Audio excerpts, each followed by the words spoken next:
Hello বন্ধুরা, কেমন আছো সবাই? আশা করি সবাই খুব ভালো আছো। ফ্লেভারস অফ এসি কিচেনে তোমাদের সবাইকে স্বাগত। আজ আবারও একটা নতুন রেসিপি নিয়ে হাজির হয়ে গেলাম। রুটি, লুচি, পরোটার সাথে আমরা প্রায় আলুর তরকারি বানিয়ে থাকি। সেই একঘেয়ে আলুর তরকারির পরিবর্তে আজ তৈরি করব একটা দারুণ টেস্টি, একদম অন্য ধরনের রেসিপি। চলো দেখে নেওয়া যাক আজকের এই রেসিপিটা।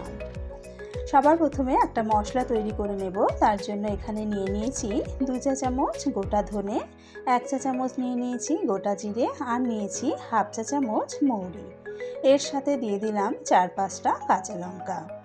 এই রেসিপিটা কিন্তু একটু স্পাইসি হলে খেতে ভালো লাগে, তবে ঝালটা তোমরা তোমাদের স্বাদ অনুযায়ী দিও। তার সাথে দিয়ে দিলাম 1 ইঞ্চি পরিমাণে আদা আর 1 মুঠো ধনেপাতা কুচি। এবার জল ছাড়া একটা দানা দানা পেস্ট তৈরি করে নিলাম।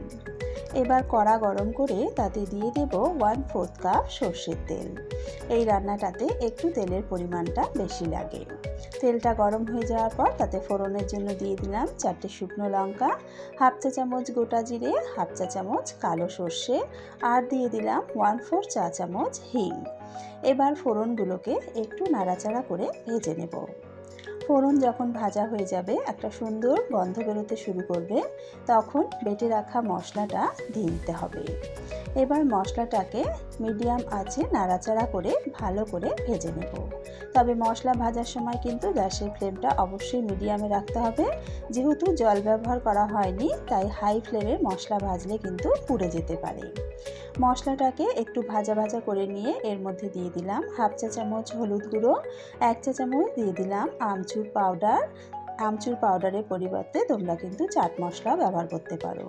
আর দিয়ে দিয়েছি 1 চা চামচ কাশ্মীরি লঙ্কার গুঁড়ো আর স্বাদ মতো নুন। এবার মশলাটাকে ভালো করে নাড়াচাড়া করে মিশিয়ে নেব। মশলাটাকে ভালো করে নাড়াচাড়া করে মিশিয়ে নেওয়ার পর মিক্সারের বাটিটা ধুয়ে 2 টেবিল চামচ মতন জল দিয়ে দিলাম। জলটা দিয়ে মশলাটাকে খুব ভালো করে কষিয়ে নেব।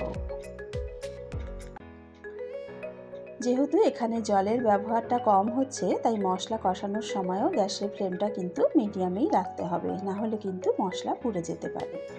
মশলাটাকে ভালো করে কষিয়ে নেওয়ার পর দিয়ে দিলাম হাফ চা চামচ গরম মশলার গুঁড়ো। গরম মশলাটাকে দিয়ে আরও একটু ভালো করে নাড়াচাড়া করে মিশিয়ে নিলাম। আমাদের মশলা কিন্তু একদম রেডি। এবার এর মধ্যে দিয়ে দেব 500 গ্রাম সেদ্ধ করে টুকরো করে নেওয়া আলু। আলুটা দেওয়ার পর মশলার সাথে খুব ভালো করে মিশিয়ে নেব।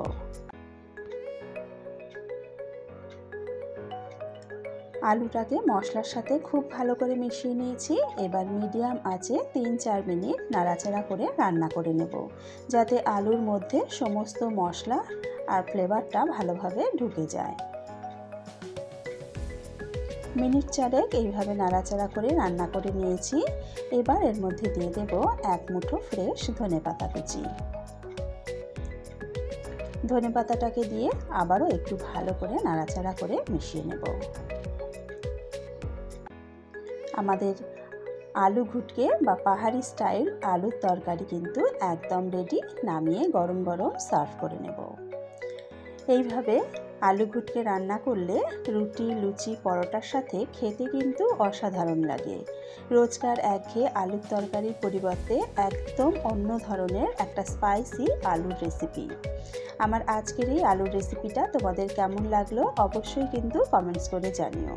যদি ভালো লেগে থাকে অবশ্যই এইভাবে একবার ট্রাই করে দেখো, খেতে খুব ভালো লাগে। ভিডিওটা ভালো লেগে থাকলে লাইক ও শেয়ার করে দিও। আমার নতুন বন্ধুদের কাছে অনুরোধ রইল চ্যানেলটা সাবস্ক্রাইব করে পাশে থাকার জন্য। আজকের ভিডিও এখানেই শেষ করছি। আবারও হাজির হয়ে যাব একটা নতুন রেসিপির সাথে।